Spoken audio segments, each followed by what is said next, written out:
Patriots podcast with Nick Cattles.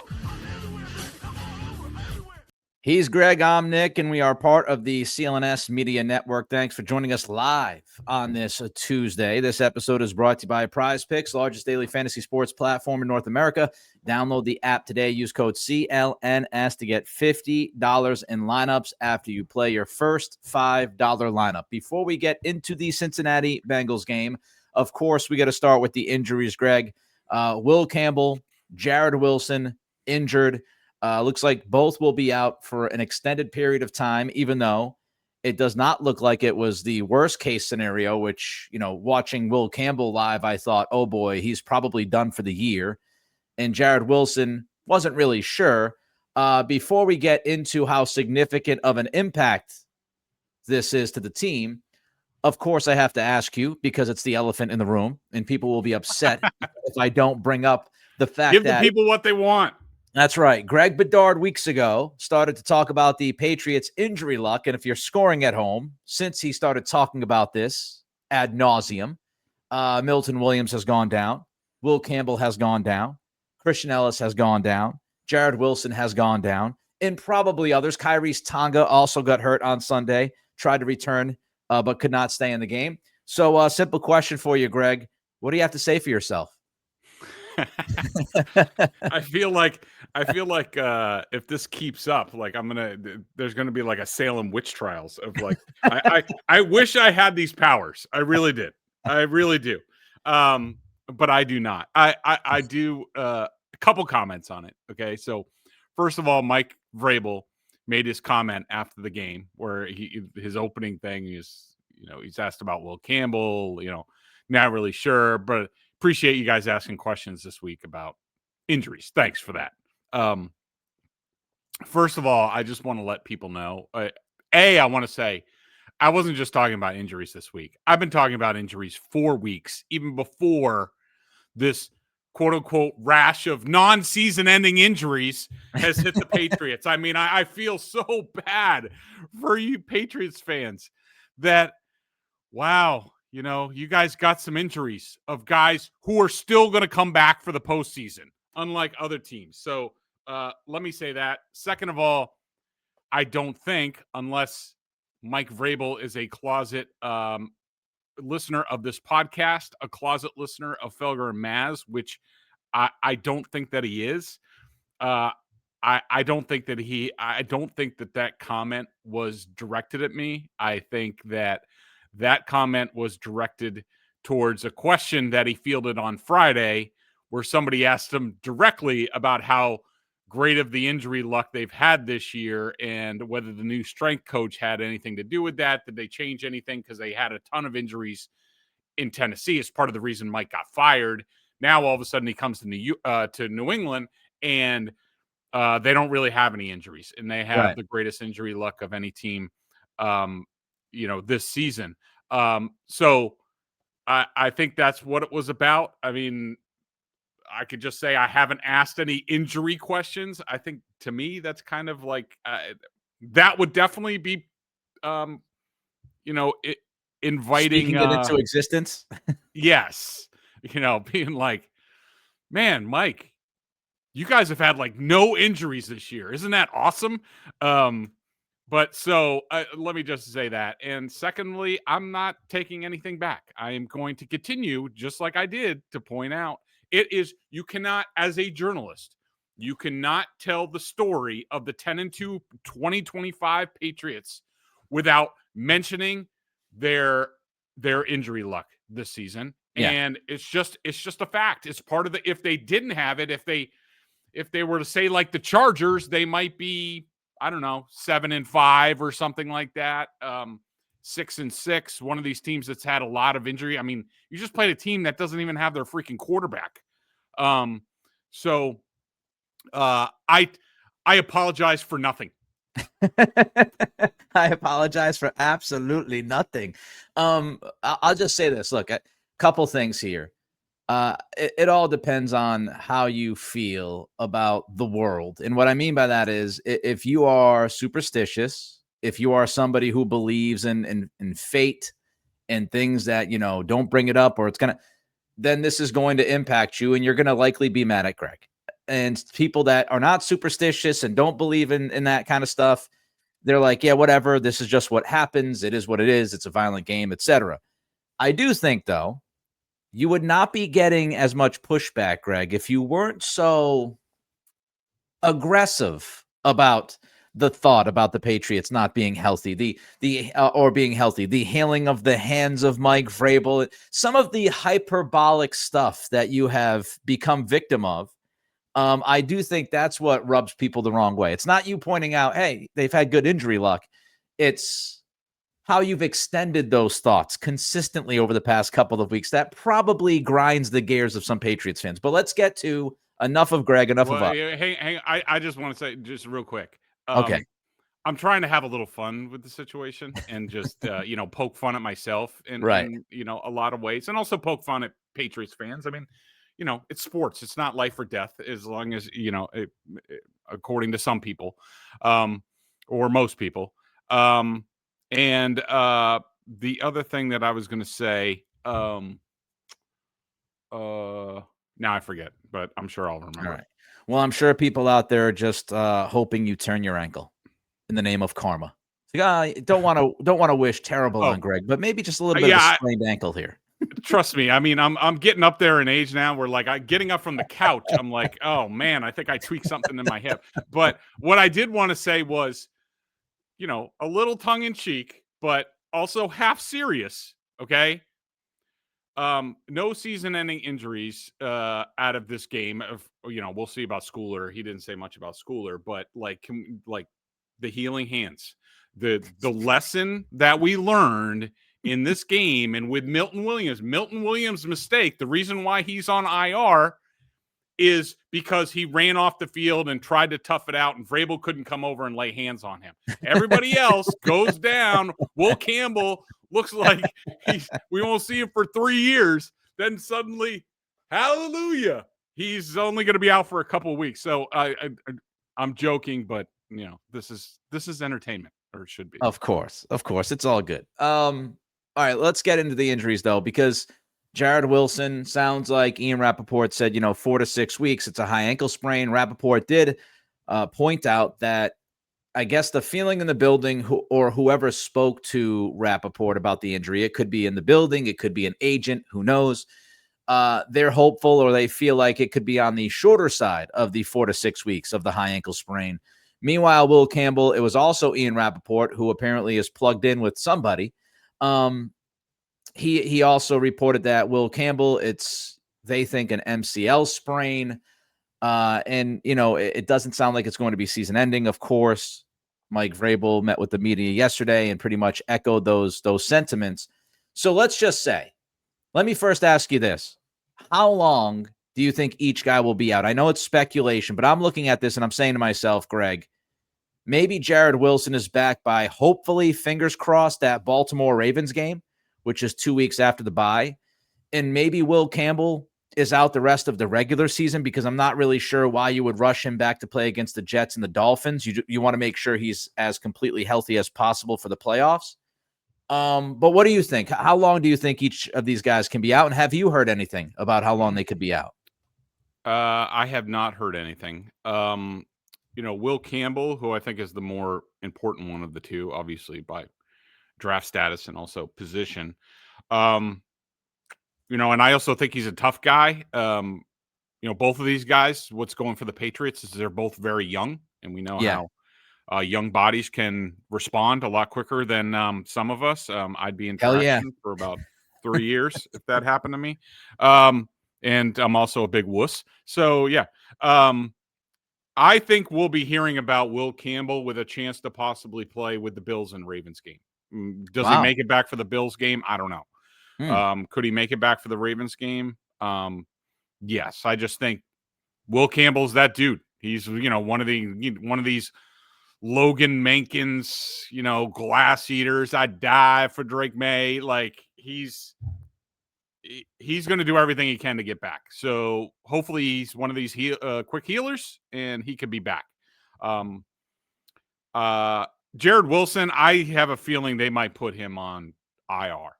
Interesting, because I would think the opposite. I would think Campbell would end up on IR and Wilson would end up coming back in the next couple of weeks, but you feel the complete opposite.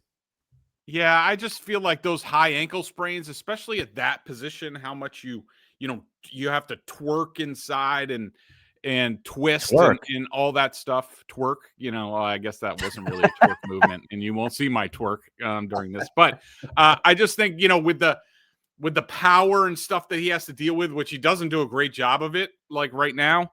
Torque, I think, is what I was. That's what you were looking for, my friend. Yeah. I didn't know we had Megan Thee Stallion at left guard. I know I was going to make a Cardi B joke, but a Cardi B joke would have been better. Yes. Yeah, probably. Yeah. So I don't know. Short answer is I don't know. I'm just guessing.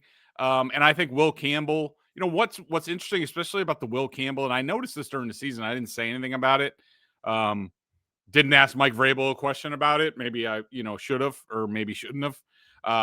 But it's interesting to me that the Patriots, I was looking at their offensive line, and none of them wear knee braces. I don't know if this was urban legend or we did talk about this at some point, but I think at some point during Belichick's tenure, he mandated that the offensive linemen wear knee braces. I for some reason I remember that, or at least some coaches have.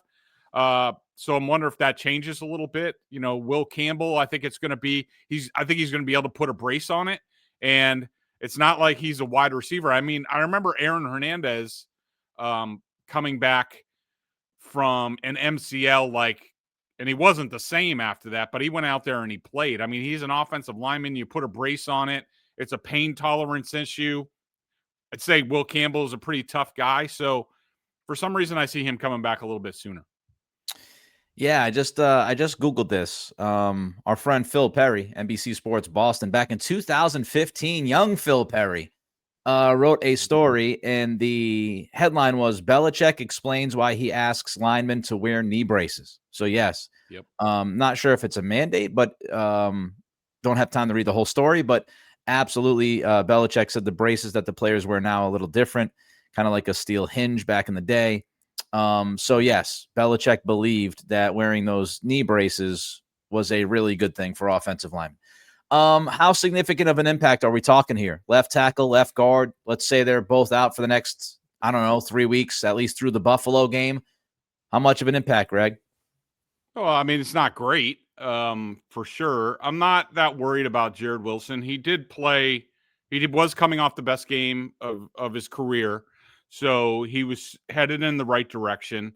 I don't think he's been that great this season. I think a lot of Ben Brown. I don't think he played that well in this game. I've seen him play better games. Neither guys are road graders in the run game, which, I'm sure we'll talk about. Brown's not the most agile guy, but he's good and solid and smart and tough. And he played good football last year. So I'm not worried about that. There's going to be a drop-off to Bedard Lowe, even though I thought Bedard Lowe played very well in this game. I barely even noticed him on film. And I have a lot of confidence as opposed to last year's staff. I know there's the perception about Bedard Lowe from last year. And we've sort of talked about this at different points, where I remember looking at some of the left tackle options in free agency, and I was like, I'd rather take my chances with Bedard Lowe than some of these guys, coaching him up. He didn't get good coaching last year, where there was Scott Peters and all that, who actually, ironically enough, was on the other sidelines on Sunday. And especially Alex Van Pelt left those guys hanging out to dry. We talked about it incessantly last year.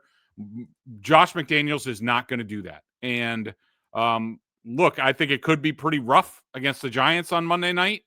That's no indication of how it's going to go for the rest of the season. I mean, the Giants have Abdul Carter, Brian Burns, Dexter Lawrence. They have dudes up front. Yeah. And it could be rough.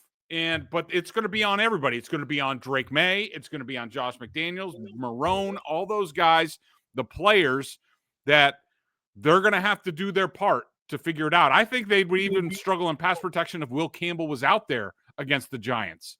So, look, a drop-off, the season is not over by any stretch. They can still get what they need to get done. Will Campbell has been a good, solid player.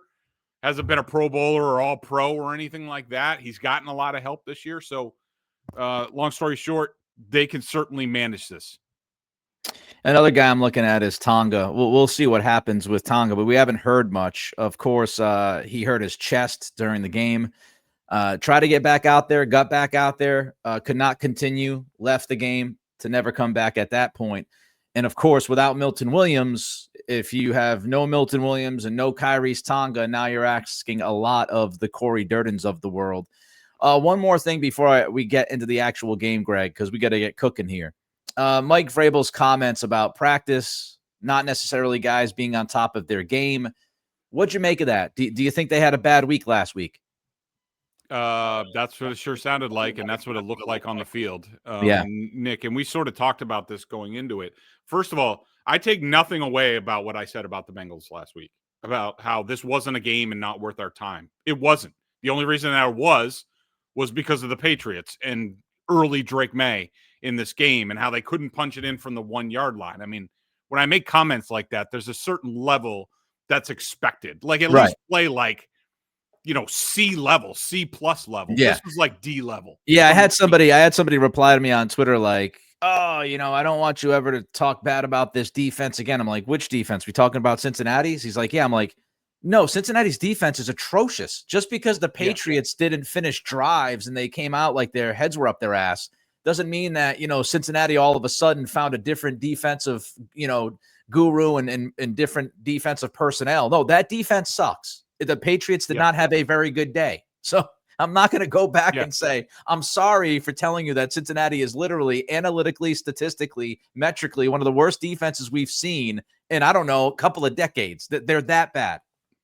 Yeah, I mean, since, Aaron Schatz, since 1978, still, no matter what they did on Sunday, still the worst defense in the NFL since 1978, according to DVOA. So, I don't take anything back about that. What was the question that you asked me? Sorry. What was the question?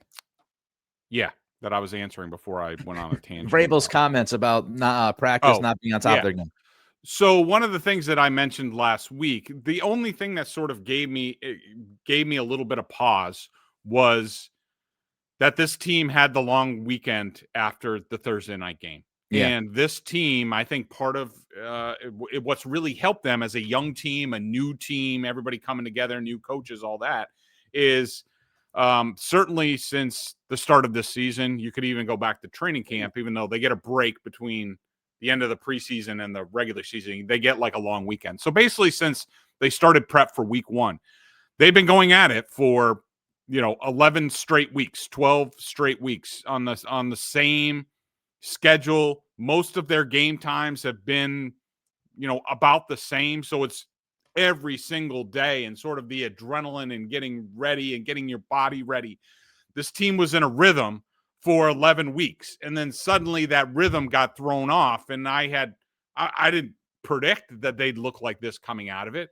But I questioned, whether they would be able to keep up the same level of play coming out of this. And then we're going to have to also deal with it with the bye week coming up, because we saw what happened in 2021. I think you can make the argument, even though these teams are completely different, and I'm not saying this team is going to do what 2021 did out of the bye, but I think that 2021 team was in the same sort of spot. Younger team, they brought in a bunch of free agents. They had a late bye, had the number one seed, were at a certain level. Then they had a bye week and they came back and everything fell to crap. And I think that how they looked coming out was indicative of the practice. I also think the injuries that cropped up, I also think had to do with the change in rhythm, because these guys, their bodies were in a certain rhythm, building up to the game, ready to go, sort of like, keeping that intensiveness about, what you're doing and intensity. Right. And that got thrown off. And then all of a sudden, you relax your body on the long weekend. Now you're trying to get back going. Now all of a sudden they have injury issues. Like, I don't think it should be a surprise. And of course, that begs the question after this next game, how do they handle the bye? And does Mike Vrabel maybe change the approach that he was thinking of having with this bye week coming up. We'll see. All right, let's get into prize picks, Greg, before we talk about this Bengals game. Yeah, absolutely, because I don't have the read up, so I am about to get it. I have it right here.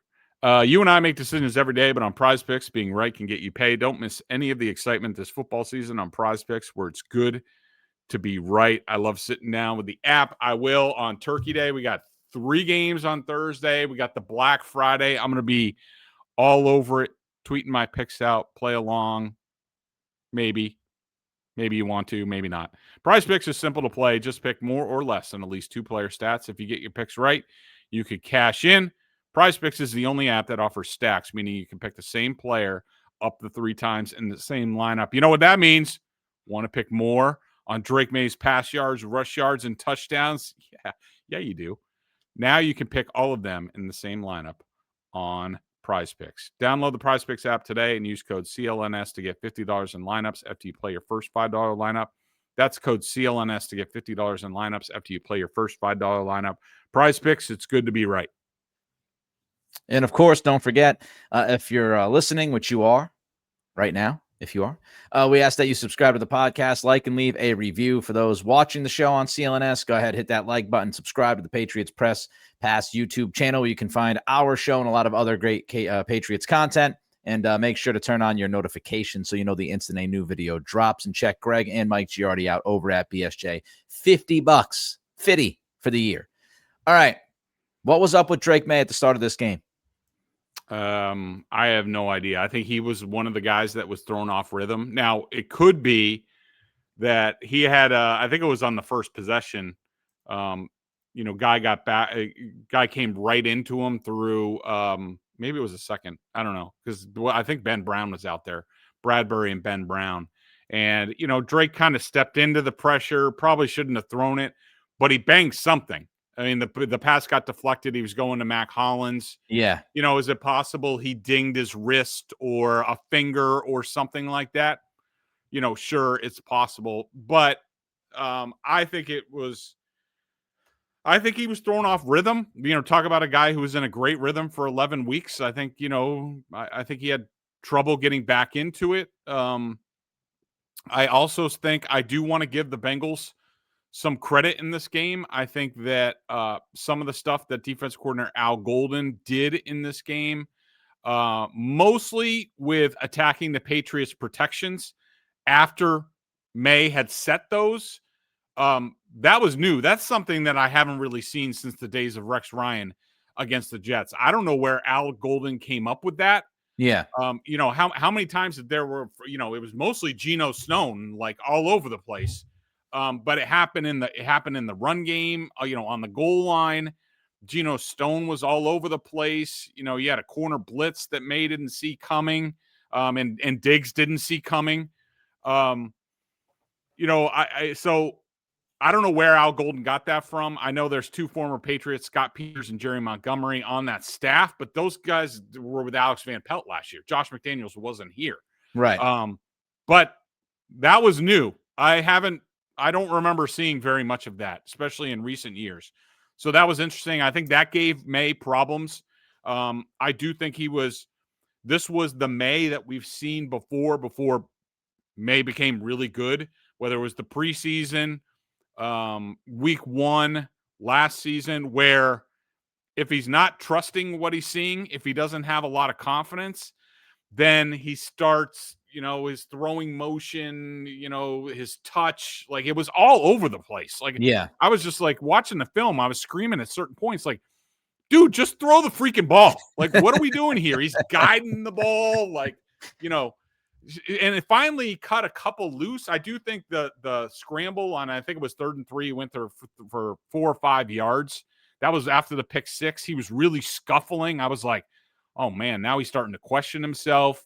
Like, he wasn't choking, but he was definitely like, he was struggling. He was grasping at anything. And then he sort of, ran. And I thought that really helped him settle him down. Still, the second half wasn't, he had 3 dimes in the second half, but it wasn't on the whole a whole lot better. No. In the second half. So it could be a variety of things, but I just really think it was about. Plus, the thing with Al Golden, at least it's on film now. So now McDaniels and Maye can get into the film room and be like, hey, this is how we're going to handle this going forward. And Drake May's been so smart and good about making corrections that he will. So I don't have a big worry about it. But I think he was thrown off rhythm. He was in a rhythm for 11 weeks, got thrown off. They got to figure that out. It was odd. It was odd. The Travion Henderson check down throw. I don't know what the hell was happening there. I know that you have mentioned it. Some others have mentioned it, that maybe it was a no look attempt. Yes. I don't know what was. I mean, he was just off. And even as you mentioned, like later in the game, he was also off at times with his timing. And there was one goal line red zone play where it looked like it was when he got stepped on by Mike Vrabel and he rolled out play action bootleg. He had Hunter Henry. Henry's defended by a linebacker. Linebacker falls. And there's like a split second where, Maye sees it, because you can see Maye wanting to throw. He's like cocked and ready to throw. But then for whatever reason, he doesn't throw it at that second when he needs to. And by the time he lets it go, the linebacker has gotten up to his feet, recovered, and you get a pass breakup instead of a touchdown. So it just felt like he was a little bit late at times and kind of a little funky every once in a while. Let's talk about the run game, because that didn't help. Why can't they run the ball consistently? Yeah. They're just not very good up front. At times, first of all, Ramondre Stevenson looked horrible in this game. Travion Henderson got a couple, but really, I think we've learned to this point is if you give him a hole, if it's blocked perfectly, like, he could take it to the house. Other than that, he's going to get what's there, and that's it. And this offensive line, they're not moving people. They just, we'll talk more about the goal-to-goal situations, and we've talked about this in the past. Now Will Campbell's out. They don't have any glass eaters on that line. This is a finesse line across the board, including Michael Wenu, who you would think in theory should be your power rusher that you can rush behind. They tried on the tush push to run behind a Wenu. The guy got underneath him. They're just not a good run blocking line. Bradbury's not moving anybody. He's light. Jared Wilson and Ben Brown aren't moving anybody. They're light. Michael Wenu is finesse. Morgan Moses is really good at pass pro, and he's decent in the run game, especially on the move, but in the trenches, not a great guy. Will Campbell's your best guy, your best power blocker. Now he's out, and sometimes he has issues. Like on one of the goal line plays, Will Campbell didn't block anybody, and he's turned around watching the end of the play from the end zone. That's a problem. But that's basically the long and short of it. They're getting their butts whipped. The Bucks, and I want to say the Jets as well at times. The last 3 games, the line's been getting their butts whooped. And I don't know if that's because they're somewhat of an older, or, they haven't had the bye week, all that stuff. They're just getting whipped. That's all. They're not good enough. It's interesting because, statistically, the Patriots were 6th heading into Monday Night Football in yards before contact in the run game, which would tell you that, they actually, have been creating space for the running backs more often than not. But, the Henderson point, I think the Patriots offensive line, they don't dominate guys. I mean, when you watch Detroit versus the Giants, I watched that film. I watched the Giants defense this morning. And when you watch that film, like Detroit's offensive line, they're moving dudes. Like they are replacing guys. And that opens up space. And you also have Jahmyr Gibbs, who can just, do a bunch of things himself, which brings me to the Travion Henderson point. You're right. I talked about this on Locked On Patriots. I think it's on today's episode that was released last night. On inside runs, you would think that Travion Henderson, because of his electricity and all that, you would think he'd be the type of guy that will, okay, that's clogged up. I'm going to bounce this outside tackle and take this thing 40 yards. Or, he'll, if he's going to the right, as I slap my microphone in the face, if he's going right on the inside run and there's a cutback lane, oh, can he take that cutback lane and get 8 yards, 9 yards instead of 2 yards? Not really. No. On inside runs, he's pretty much, like you said, what you give him is what he gets. And there's not much jump cutting. There's not much cutback lanes. Like, you don't see a lot of that, which is interesting. On the outside runs, he's more prone to do that. We've seen that outside zone runs where he'll make a guy miss. He did it against the Jets with a touchdown run. It seems like he's much more comfortable when he's running towards the boundary and making guys miss. But when he's inside, he tends to have that tunnel vision and just kind of goes straight, and he'll get you what he gets you. And if he can slide through and get to the second level, then he gives you the chance for a house call. But up until, the first 5 or 6 yards, it's like, hey, man, I'm going to get what I get. The goal line offense was an atrocity. I saw it, Greg, as different culprit for each play. I mentioned Drake Maye earlier, missed Hunter Henry on a play. I saw there was the shotgun handoff to Ramondre Stevenson, which certainly looked like there was a read option there for Drake Maye, and he made the wrong call because everybody was crashing inside, and Drake gave it to Stevenson, who had no chance. You mentioned Owenu not being the low man in the tush push. I think Kayshon Boutte, I believe, blew a block on the first play where it looked like Josh McDaniels was trying to get Maye into space and get him to run it in, and Boutte just looked lost. Is that most of what you saw as well? Yeah, and the thing is, and I've heard some of the criticism, and it always comes, like, if something doesn't work with the offense, it's always the offensive coordinator's fault. Like, and I get it. Fans don't want to, blame their guys. They don't want to blame Drake Maye. Josh McDaniels on that cadre of plays that they had, he literally tried every single thing that you can think of. I mean, he tried fullback power, Westover, great kid, launch him into the sun. They need a real fullback. Oh my God. Can I just underline that? Because there was a play where it's a goal line play and it's I formation, and literally Westover has two choices. Block the guy who's already being blocked by, I think, Ben Brown, or block the guy who is about to run through the hole. And guess who Westover blocked? Blocked the guy that was already being blocked. Yeah. So, I mean, like, look, I understand there's always going to be criticism. There's a guy, Steve, who's apparently a red zone expert who calls Felger and Mass every single week about Josh McDaniels and red zone offense.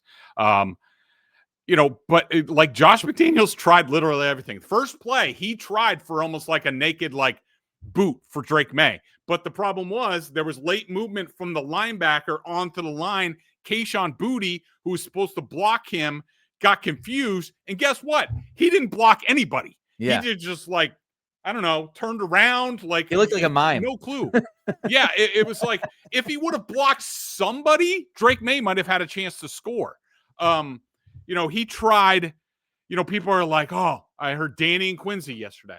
Oh, what about, play action, tight end leak? They did that to Austin Hooper, and the guy came screaming off the edge. Plus, I don't know why Drake Maye just didn't put the ball on Hooper. It was there. Drake May's like going through his play fake, and he sees the guy coming to the point where he's turning around to look at the rusher. I've never seen that before. That was really weird. Either. But, I mean, all he had to do, Hooper might have had a chance to score if he put it on him, but he just, like, turfed the ball. They tried play action. Hunter Henry was open twice on that play where all Maye, it's designed for Maye to be like, boop to the flag. Maye didn't, probably because he got tripped, he didn't throw that. Then, like you said, Hunter Henry stopped. The guy tripped. Maye was late again. That should have been a touchdown. You had the pick play, the rub route where Mac Hollins, like, I don't think it was really a penalty, but that's going to get called every time. Like, just to try to, if he just avoids the guy, it's a touchdown. They tried, Felger hates it, but, the 4th and 1 play was a read option.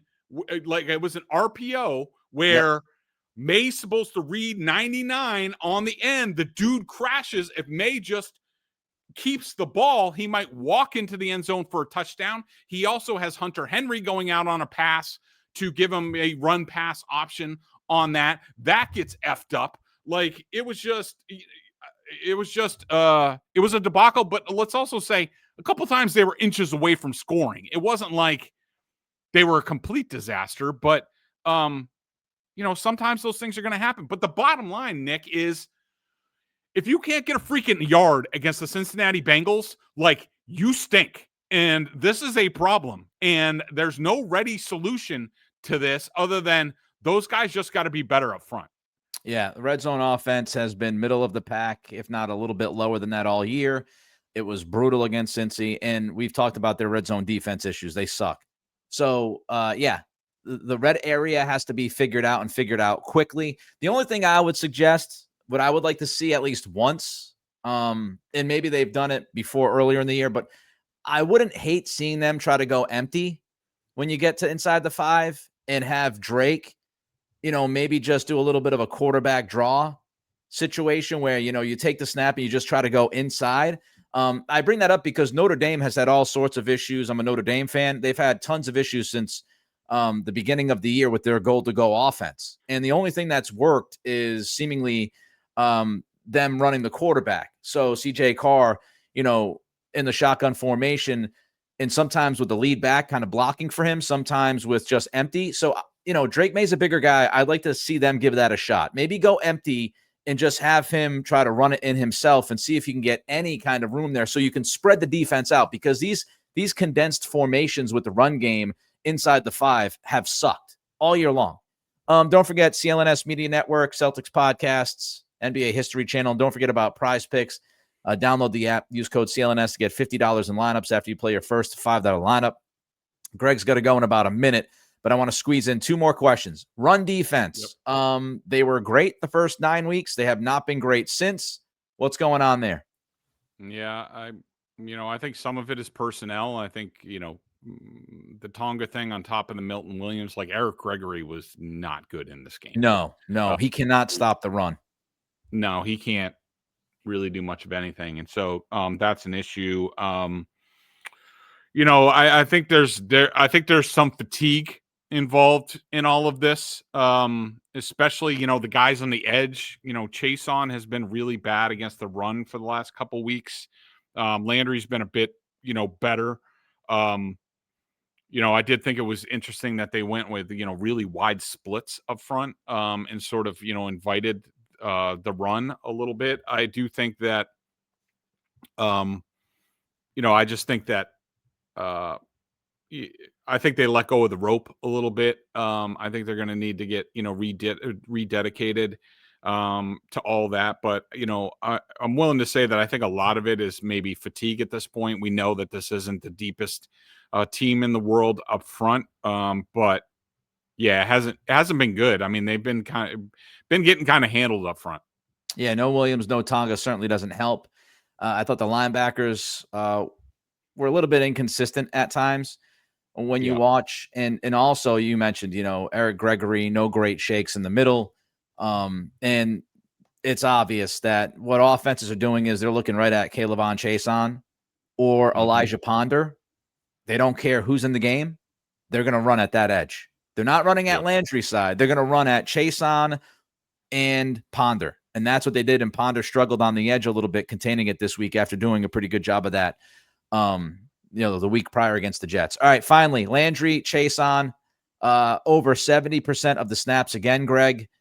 Can they survive doing this as a defense? I mean, both guys are looking a little bit ragged, especially Harold Landry, and playing them, almost 75% of the time feels like a stretch. Yeah. No, I don't think it is. I mean, maybe they capture the fountain of youth during the bye week or something like that. Who knows what they're doing these days.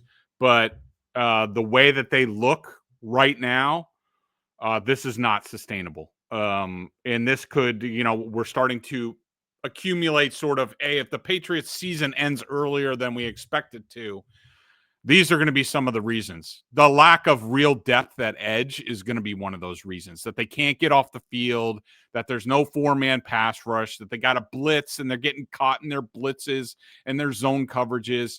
Those guys look tired, probably beat up, which they probably are. They're not getting a whole hell of a lot out of Ponder, Anthony Jennings. Maybe they try Braden Swinson soon, the Caleb Murphy guy. It's just, no, it's not good enough, Nick. No, not good enough at all. All right, that'll do it. He's Greg. I'm Nick. Everybody enjoy your Turkey Day. Hopefully you have a great time.